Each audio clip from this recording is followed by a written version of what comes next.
కాసేపట్లోనే Telangana assembly సమావేశాలు ప్రారంభం కాబోతున్నాయి. తెలంగాణ రాష్ట్రం ఏర్పాటయ్యాక తొలిసారి కేసీఆర్ ప్రతిపక్ష హోదాలో ఈసారి అసెంబ్లీకి అడుగు పెట్టబోతున్నారు. అయితే కేసీఆర్ రియాక్షన్స్ ఎలా ఉండబోతున్నాయి, ఏం చేయబోతున్నారు, ఆయన ఏ అంశాల మీద ఈరోజు మీడియాతో మాట్లాడతారా, అసలు ఏం జరగబోతోంది ఇవన్నీ కూడా తెలిసే అవకాశం ఉంది. మీరు చూస్తున్న ఆ టీవీ స్క్రీన్ పైన గడ్డం ప్రసాద్ కుమార్ ప్రతిపక్ష నేత హోదాలో ఉన్నటువంటి కేసీఆర్కి ఆ పద్దుని చూపెడుతున్నారు ఆయన. దానికి సంబంధించిన విజువల్స్ కూడా మనం చూస్తున్నాం. సో మంత్రి శాసనసభ వ్యవహారాల శాఖ మంత్రి శ్రీధర్ బాబు ఇతరత్ర వ్యక్తులు కూడా ఉన్నారు. ఆయన చైర్లో కూర్చుని పక్కన దానం నాగేందర్ నమస్కరిస్తున్నారు.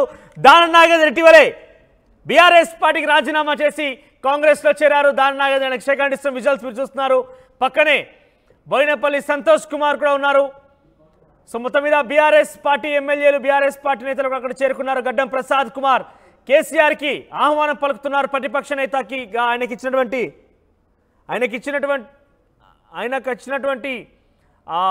దాంట్లో కూర్చోబెడుతున్నారు ఆయన.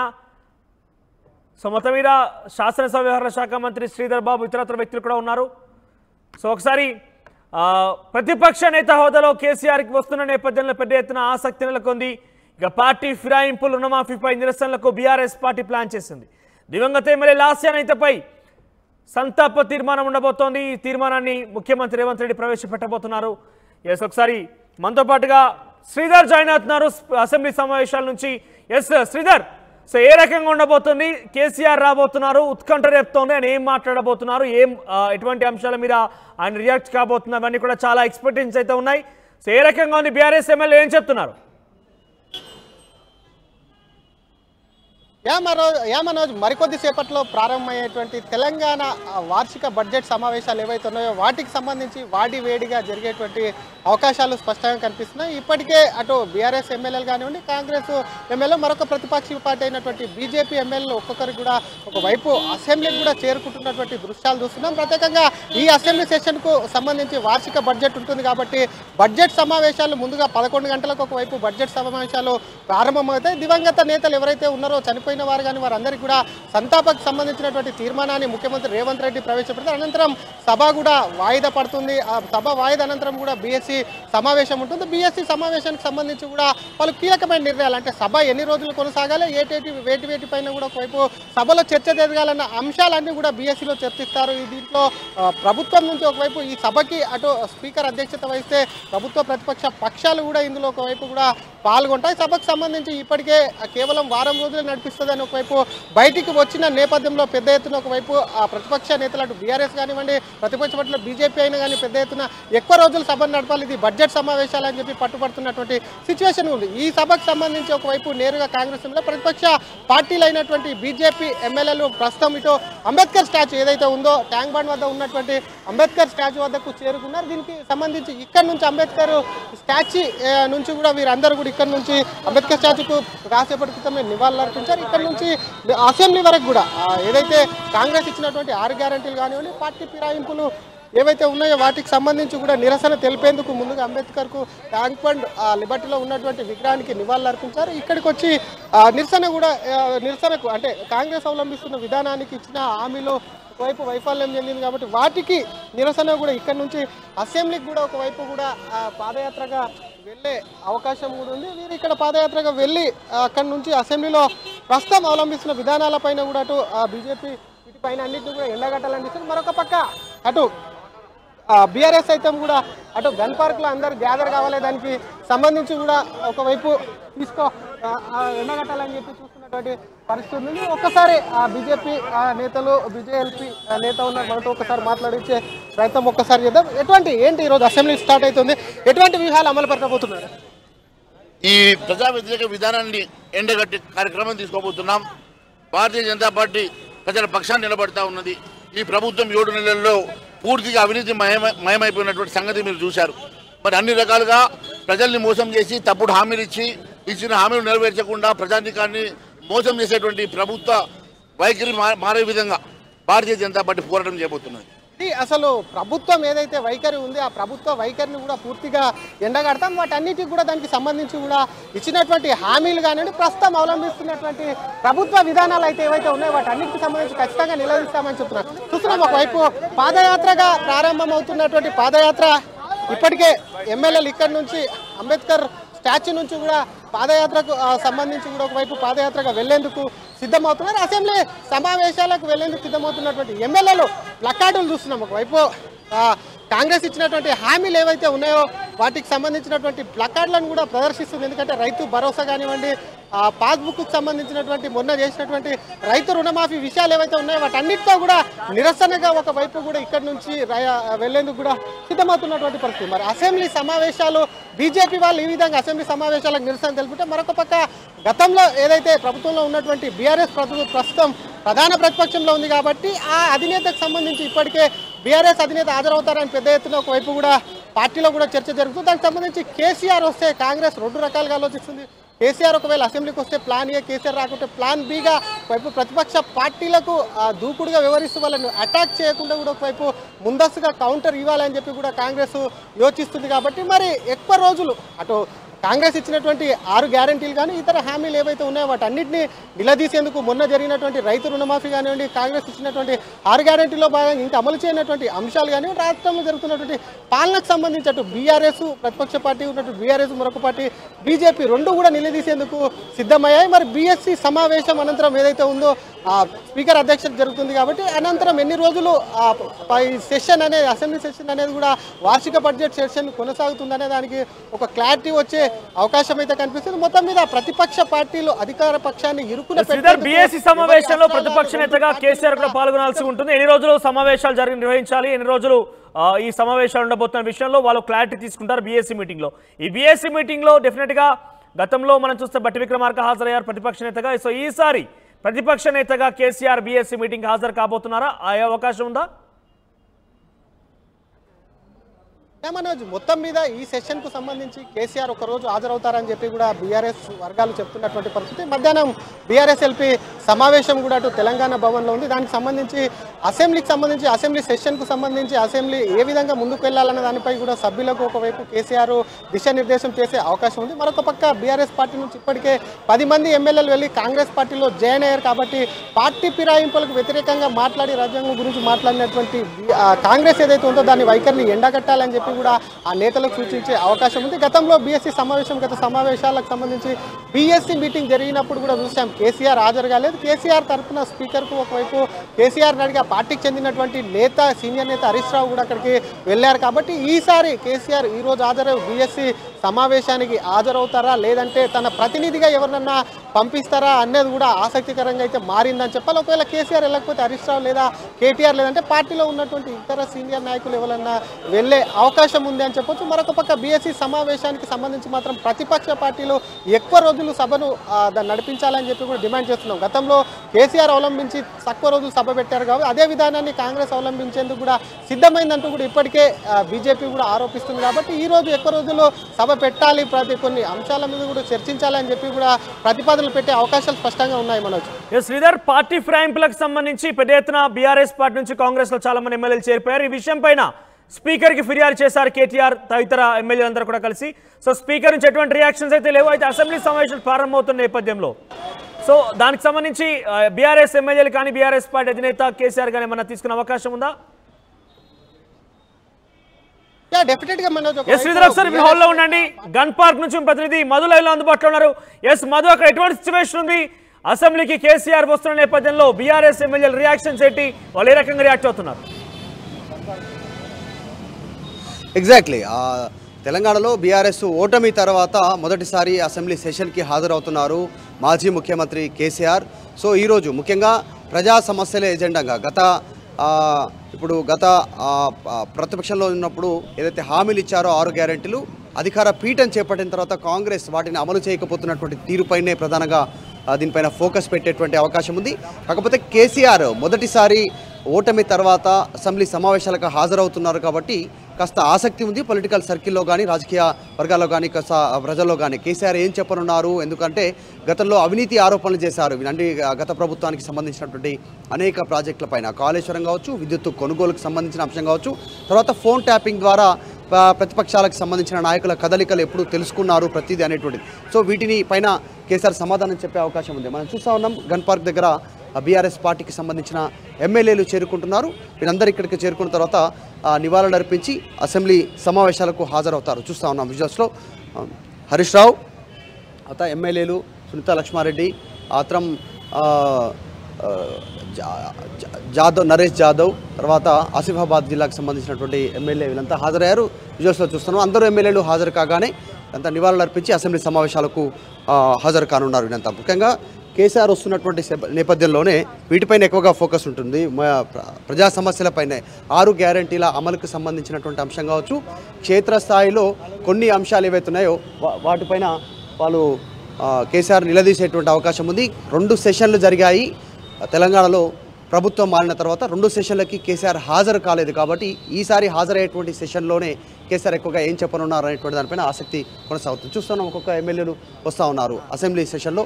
ఒక్కొక్కరు ఒక్కొక్క ఎజెండాతో ముందుకు వస్తూ ఉన్నారు. అటు ప్రభుత్వమేమో జాబ్ క్యాలెండర్ను ప్రకటిస్తామని చెప్తా ఉన్నారు. రైతు రుణమాఫీకి సంబంధించినటువంటి అంశాలపైన వాళ్ళు ఫోకస్ చేయనున్నారు. ప్రజలకు చేస్తున్నటువంటి మొదటి దఫా ఉంది కాబట్టి దాన్ని వివరించే ప్రయత్నం చేస్తూ ఉన్నారు. సో ఓవరాల్గా అయితే ఈ అసెంబ్లీ సెషన్ చాలా హాట్గా జరిగేటువంటి అవకాశం చాలా స్పష్టంగా కనిపిస్తా ఉంది. బీఆర్ఎస్ ప్లాన్ ఏంటి? బీఆర్ఎస్ వ్యూహం ఏ రకంగా ఉండబోతోంది? కేసీఆర్ అసెంబ్లీ సెషన్స్ లో అడుగు పెట్టబోతున్న నేపథ్యంలో ఎటువంటి అంశాల మీద మెయిన్ ఫోకస్ చేసే అవకాశం ఉంది?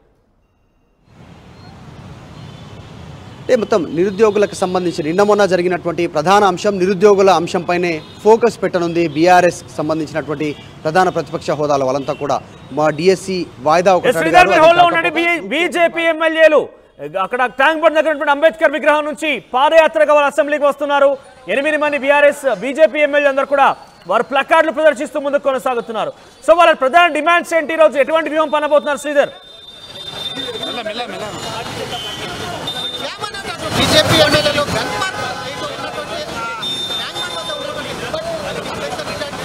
ఒకసారి బీజేపీ ఎమ్మెల్యేతో మాట్లాడుకుంటారు. అందరూ కూడా ప్లకార్డులు పడుతున్నారు. ఒక్కొక్క ప్లకార్డు పట్టుకొని కూడా కాంగ్రెస్ ఇచ్చినటువంటి గ్యారెంటీలు ఏవైతే ఉన్నాయో వాటికి సంబంధించి వాటి మీద నిలదీసేందుకు అసెంబ్లీ వేదిక కూడా పోరాటం అక్కడ ప్రశ్నిస్తామని చెప్పిన ప్లకార్డులు ఒక్కసారి మాట్లాడితే ప్రజల మీద ఎమ్మెల్యేలందరూ ఉన్నారు. ఒక్కమంతా పాటు పైడి రాకేష్ ఉన్నారు, 6 ఎమ్మెల్యే. ఏంటి ఎట్లా వ్యూహం ఎలా ఉండబోతుంది? ఎందుకంటే క్వశ్చన్లు చూస్తే మాత్రం భారీగా ఉన్నాయి. క్వశ్చన్లు అందులో ఎట్లా ఉండబోతుంది? భారీగా లేదండి, క్వశ్చన్లు భారీగా. ఎప్పుడైతే ఈ 420 ముఖ్యమంత్రి ఏవైతే మంత్రిగా ప్రకటించాడో ఏ షరతులు లేకుండా 2 లక్షల రుణమాఫీ చేస్తారని అదే అడుగుతున్నాం రైతుల పక్షాన. 70 లక్షల మంది 70 లక్షల మంది రుణ ఖాతాలుంటే 10 లక్షల మందికి రుణ ఖాతాలు మాఫీ చేసి 60 లక్షల రైతుల్ని మోసం చేశారు. ముఖ్యంగా మళ్ళీ 66 లక్షల మందికి రైతు భరోసా కూడా వాళ్ళని మోసం చేశారు. అబ్బే వాళ్ళు చేసిన మోసాల మీద ప్రశ్నిస్తున్నాం. అసెంబ్లీ వేదిక కూడా రైతుల తరఫున, తెలంగాణ ప్రజల తరఫున ఈ మోసగాళ్ళు, మోసపూరిత వాగ్దానాలందరినీ ఎదుర్కొని తెలంగాణ ప్రజలకు కనువిప్పు కలిగించి ఈ రైతులకు న్యాయం జరిగే వరకు పోరాటం జరుగుతూనే ఉంటుంది. ఇది మోసం చేసింది కాంగ్రెస్, అనేక హామీలు ఇచ్చిందని చెప్పి కూడా బీజేపీ ఎమ్మెల్యే చెప్తున్నటువంటి. మనతో పాటు డిప్యూటీ ఫ్లోర్ లీడర్ కానివ్వండి పాయల్ శంకర్ గారు ఒక్కసారి మాట్లాడించే ప్రయత్నం చేద్దాం. కాంగ్రెస్ ఏమో అన్ని హామీలు నెరవేర్చాం, రుణమాఫీ అన్ని కూడా ఎటువంటి షరతులు లేకుండా పాస్బుక్ ఆధారంగానే చేస్తాం కాబట్టి గ్యారంటీలు అన్ని ఒక్కొక్కటికి అమలు చేస్తామని చెప్తారు. ఎన్నికల సమయంలో ఇచ్చినటువంటి ఏ ఒక్క హామీని కూడా కాంగ్రెస్ ప్రభుత్వం పూర్తి చేస్తలేదు. రైతులకు ఈ రాష్ట్రంలో అధికారంలోకి రావడానికి ప్రధాన హామీ అయినటువంటి రైతు రుణమాఫీ విషయంలో ఈ కాంగ్రెస్ ప్రభుత్వం రైతుల్ని మోసం చేస్తూ ఉన్నది. ప్రభుత్వ లెక్కల ప్రకారం 69 లక్షల మంది రైతులు రుణాలు తీసుకొని దాదాపు 31,000 కోట్లు ఈరోజు స్టేట్ లెవెల్ బ్యాంకర్స్ కమిటీ వాళ్ళు ఇచ్చినటువంటి రివ్యూ ద్వారానే 31 లక్షల ఈరోజు 31,000 కోట్లు ఈరోజు రైతు రుణమాఫీకి అవసరం ఉంటే కేవలం 6,000 కోట్ల రూపాయలు ఇచ్చి ఈరోజు రైతుల్ని ఈ రకంగా మోసం చేసే ప్రయత్నం చేస్తూ ఉన్నది.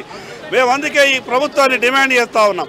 మీరు ఇచ్చినటువంటి ఎన్నికల్లో ఏదైతే హామీ ఉన్నదో ఏ షరతులు లేకుండా 2 లక్షల రూపాయల రుణమాఫీ చేస్తామని చెప్పారు కదా, ఆ రుణమాఫీ చేసి రైతులకు న్యాయం చేయాలి. ఈరోజు రైతు భరోసా లేదు, రైతు బీమా పథకం లేదు, రైతు చేతిలో చిల్లి గవ్వలేదు, బ్యాంకర్స్ ఒక పక్క ఇబ్బందులు పెడతా ఉన్నారు. ఈ రకంగా రైతులను మోసం చేస్తున్న ప్రభుత్వం ప్రజలకు వాస్తవాలు చెప్పాలి. ఈ ప్రభుత్వం చేస్తున్న మోసాలు ప్రజలకు వివరించడానికి ఈరోజు పాదయాత్ర చేపట్టినాం. శ్రీధర్, ఇన్ఫాక్ట్ ఈరోజు 800 కోట్ల రూపాయలు రిలీజ్ చేయడం జరిగింది. 4 నెలలు అవుతున్నా మరి ఈరోజు ప్రభుత్వం ఇంకా కూడా రిలీజ్ చేయకపోవడం వల్ల పనిచేసినటువంటి వాళ్ళంతా కూడా ఇబ్బందికి గురవుతూ ఉన్నారు. మన రాష్ట్రానికి సంబంధించి దాదాపు మరి మెటీరియల్ కంపోనెంట్ కింద 2,500 రూపాయలు మరి అవసరం 2,500 కోట్ల రూపాయల అవసరం ఉంటే మరి రాష్ట్ర ప్రభుత్వం దానికి మ్యాచింగ్ గ్రాంట్గా మరి 250 కోట్ల రూపాయలు ఇవ్వాల్సినటువంటి అవసరం, అంటే 800 కోట్ల రిలీజ్ చేసిన దానికి 250 కోట్ల రూపాయలు మ్యాచింగ్ గ్రాంట్ ఇవ్వాల్సినటువంటి అవసరం ఉంది. పోనీ అది ఇవ్వకుండా కనీసం కేంద్రం నుంచి 4 నెలలు అయి 800 కోట్లు రిలీజ్ చేస్తే కూడా ఇంకా కూడా ఇవ్వకపోవడం వల్ల గ్రామాల్లో పనిచేసినటువంటి వాళ్ళంతా కూడా ఇబ్బందికి గురవుతా ఉన్నారు. ఒక్కొక్క సర్పంచ్ మరి ఉపాధి హామీ పథకం కింద పనులు చేసినటువంటి గ్రామ పంచాయత్ బిల్డింగ్స్ కానీ, సీసీ రోడ్స్ కానీ, మరి స్కూల్స్కి సంబంధించినటువంటి మన కాంపౌండ్ వాల్, టాయిలెట్స్ రిపేర్స్ అవన్నీ కూడా కంప్లీట్ చేయడం జరిగింది. సర్పంచ్ పదవీ కాలం అయిపోయింది. ఒక్కొక్క సర్పంచ్కి దాదాపు 60 నుంచి 70 లక్షలు కూడా వచ్చేటువంటి పరిస్థితి ఉన్నా కూడా రిలీజ్ చేయకపోవడం వల్ల మరి వాళ్ళంతా కూడా ఇబ్బందికి గురవుతున్నటువంటి సందర్భంలో మేము ప్రభుత్వాన్ని డిమాండ్ చేస్తూ ఉన్నాం. మీరు ఇచ్చేటువంటి నిధులు రిలీజ్ చేయకుండా కేంద్రం నుంచి వచ్చినటువంటి నిధులను ఎందుకు ఆపుతా ఉన్నారు? మీరు ఆ నిధులన్నా రిలీజ్ చేస్తే కనీసం కొంత పనిచేసినటువంటి మరి కాంట్రాక్టర్స్ కానీ, సర్పంచ్లు కానీ, ఇతర క్యాడర్ ఎవరుతున్నారో వాళ్ళంతా కూడా మరి కొంత ఉపశమనకు గురవుతారు. కాబట్టి ఇమీడియట్గా రిలీజ్ చేయాలని చెప్పేసి మేము డిమాండ్ చేస్తూ ఉన్నాం. మరి చాలామంది ఏంటంటే చేసినటువంటి బిల్లులు రాకపోవడం వల్ల ఆత్మహత్యలు చేసుకున్నటువంటి పరిస్థితి వచ్చింది. కొంతమంది ఆత్మహత్యలు కూడా చేసుకున్నటువంటి సందర్భాలు మనం గమనించడం జరిగింది. కాబట్టి మేము రాష్ట్ర ప్రభుత్వాన్ని బీఆర్ఎస్ పార్టీ తరఫున డిమాండ్ చేస్తూ ఉన్నాం. మీకు కేంద్రం నుంచి వచ్చినటువంటి మరి 800 కోట్ల రూపాయలని ఇమీడియట్గా రిలీజ్ చేసి పనిచేసినటువంటి వాళ్ళని ఆదుకోవాలని చెప్పేసి మేము డిమాండ్ చేస్తూ ఉన్నాం.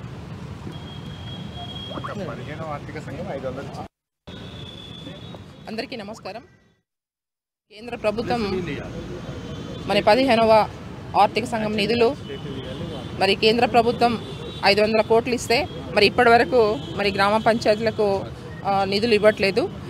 వాస్తవంగా ఇప్పుడు సర్పంచ్లందరూ కూడా మొన్న వాళ్ళ పదవి కాలం అయిపోయింది, దిగిపోయినరు. వాళ్ళకందరూ కూడా పేమెంట్స్ రావాల్సి ఉంది. వాళ్ళందరూ కూడా చాలా ఇబ్బంది పడుతున్నారు. ఇంకోటి ఏమంటే ఆ రోజు ఉన్నటువంటి ముఖ్యమంత్రి గారు కేసీఆర్ గారు మరి ఏవైతే మన ఊరు మనబడి పాఠశాలలన్నీ కూడా ఆ రోజు స్టార్ట్ చేయడం జరిగింది. అవి పూర్తి అయినాయి. కొన్ని ఆ రోజు ఫండ్స్ కూడా రిలీజ్ చేయడం జరిగింది. కొన్ని కంప్లీట్ కాని వాటికి మరి అవి పెండింగ్లో ఉండే. మొన్న మరి ఈ ప్రభుత్వం వచ్చిన తర్వాత అమ్మ ఆదర్శ పాఠశాలని పెట్టుకొని మరి అవిటికేమో మరి డిఎంఎఫ్టీ నుంచి నిధులు ఇచ్చారు వెంటనే. కానీ ఏవైతే మన ఊరు మన బడికి మాత్రము ఇప్పటివరకు మరి వాళ్ళకి నిధులు ఇవ్వట్లేదు. గ్రామ పంచాయతీలకు, సర్పంచ్లకు కానీ, తర్వాత జిల్లా పరిషత్లకు కానీ, తర్వాత మండల పరిషత్లకు కానీ ఇప్పటి వరకు ఆర్థిక సంఘం ఏవైతే మన కేంద్ర ప్రభుత్వం నుంచి వచ్చే నిధులు మరి ఇప్పటి వరకు 500 కోట్లు వచ్చినా కూడా అవి ఇక్కడ ఆపి పెట్టుకొని మరి ఇప్పటి వరకు ఇవ్వడం లేదు.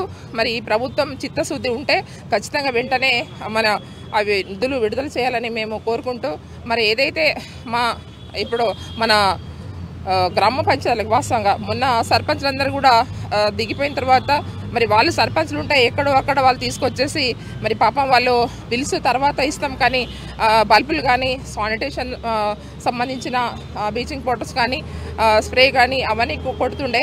కానీ ఇప్పుడు ఆ పరిస్థితి లేదు. ఇప్పుడు పంచాయత్ సెక్రటరీలు ఉన్నారు. కనీసము ఇప్పుడు గ్రామ పంచాయతీలకు బల్బులు పెట్టాలంటే కూడా లేవు. నిజంగా నేను మా కొమరంభీం జిల్లాలో నా ఆసిఫాబాద్ కాన్స్టిట్యుయెన్సీలో ఒక 3-4 గ్రామ పంచాయతీలకి నేను సొంత డబ్బులతోని మరి బల్బులు కొనివ్వడం జరిగింది. నిజంగా ఈరోజు చాలా అంటే అసలు ప్రభుత్వం ఉందా లేదా అనేది మాకు ఇప్పటివరకు దాదాపు మేము గెలిచి దాదాపు 7 నెలలు కంప్లీట్ అయిపోయినాం. ఇప్పుడు 8వ నెల నడుస్తుంది. ఇప్పటి వరకు రూపాయి నిధులు లేవు.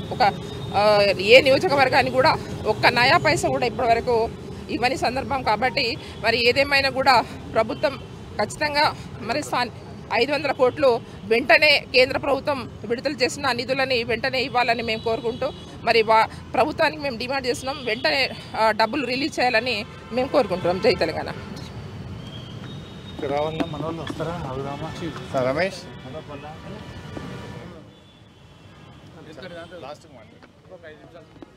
ఈ 10 నిమిషాలు ఇట్లా మీకు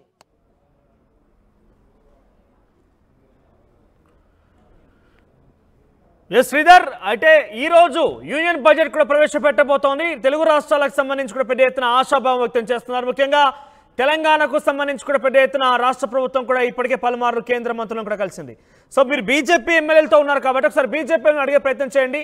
తెలంగాణకి యూనియన్ బడ్జెట్లో ఎటువంటి వాటా ఉండే అవకాశం ఉంది? తెలంగాణకి వారు ప్రస్తుతం ఎన్డీఏ ప్రభుత్వం అంటే అటు కేంద్రంలో అధికారులు కాబట్టి వారు ఎటువంటి సూచనలు చేశారు? వారు కేంద్రం అంతా ఎటువంటి సలహాలు ఇచ్చారు?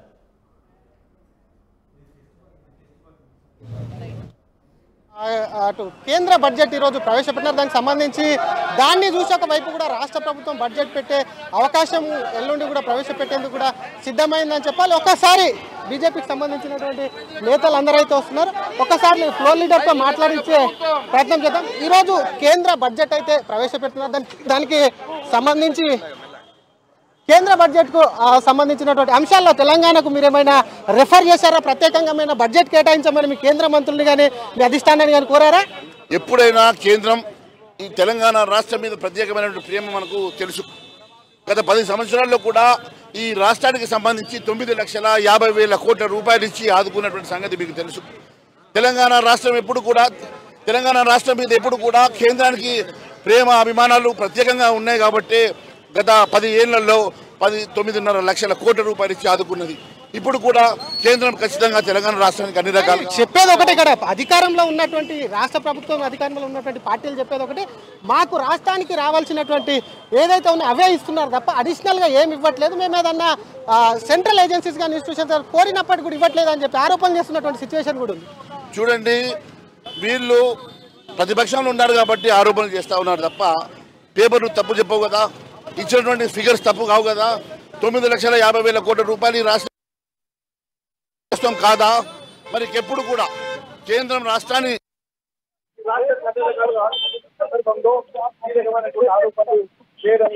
ఆరోపణలు చేయడం ఇది కాంగ్రెస్ పార్టీ నీచ మరి సంస్కృతి.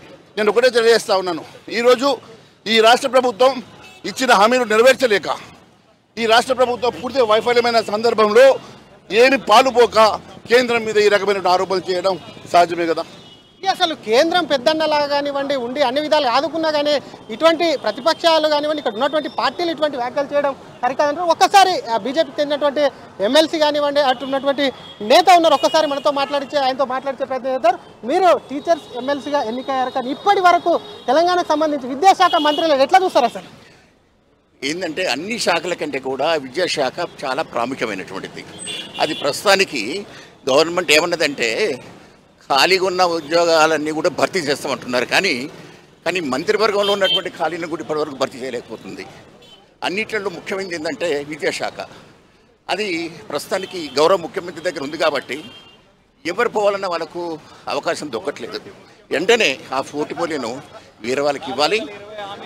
ప్రభుత్వ రంగంలో విద్యా ప్రమాణాలు పడిపోయినాయి. ప్రాథమిక స్కూల్ నుంచి మొదలుపెట్టుకొని యూనివర్సిటీల వరకు స్ట్రక్చర్ లేక, ఇన్ఫ్రాస్ట్రక్చర్ లేక, ఖాళీని భర్తీ చేయక, తర్వాత ఫండ్స్ రిలీజ్ చేయక ఎన్నో యూజీసీ ఫండ్స్ కూడా మురిగిపోతున్నాయి. ఇటువంటి వాటిని కూడా మేము అందరం కూడా ప్రశ్నించబోతున్నాం. అది కూడా కానీ ఇది అసలు స్కూల్లో ఇప్పటికే ప్రారంభమయ్యాయి. సో మొత్తం మీద అసెంబ్లీ సమావేశాలు, తెలంగాణ అసెంబ్లీ సమావేశాలు ప్రారంభం కాబోతున్నాయి. అయితే ప్రతిపక్ష నేత హోదాలో కేసీఆర్ తొలిసారి అసెంబ్లీకి రాబోతున్నారు. అయితే ఈ నేపథ్యంలో పెద్ద ఎత్తున ఆసక్తి నెలకొని మరోవైపు బీజేపీ ఎమ్మెల్యేలు కూడా ట్యాంక్ బండ్ దగ్గర ఉన్నటువంటి అంబేద్కర్ విగ్రహాన్ని నివాళులర్పించి అటు నుంచి పాదయాత్రగా అసెంబ్లీకి వస్తున్నారు. సో ఇటు రెండు ప్రతిపక్షాలు కూడా, ఒకటి బీఆర్ఎస్ పార్టీ మరొకటి బీజేపీ, రెండు కూడా తమదైన స్టైల్లో ఈరోజు పెద్ద ఎత్తున ఒకసారి ఎమ్మెల్యే కాటిపల్లి వెంకటరమణారెడ్డి మాట్లాడుతున్నారు. అది ఏం మాట్లాడుతున్నారో చూద్దాం. ఏ విధంగా అసెంబ్లీలో ప్రశ్నిస్తారు? గతంలో చూస్తారు ఏ విధంగా ఎండగట్టబోతున్నారు ఈసారి దీనికి సంబంధించి? ఈ అసెంబ్లీ సమావేశాలు గతంలో కంబైన్డ్ ఆంధ్రప్రదేశ్ ఉన్నప్పుడు బడ్జెట్ సమావేశాలు మినిమం 30 రోజులు ఆ పై స్థాయి ఉంటుండే. 45 రోజులు కూడా నడిచిన సందర్భాలు ఉన్నాయి. 18 గంటలు నడిచినటువంటి సందర్భాలు కూడా ఉన్నాయి.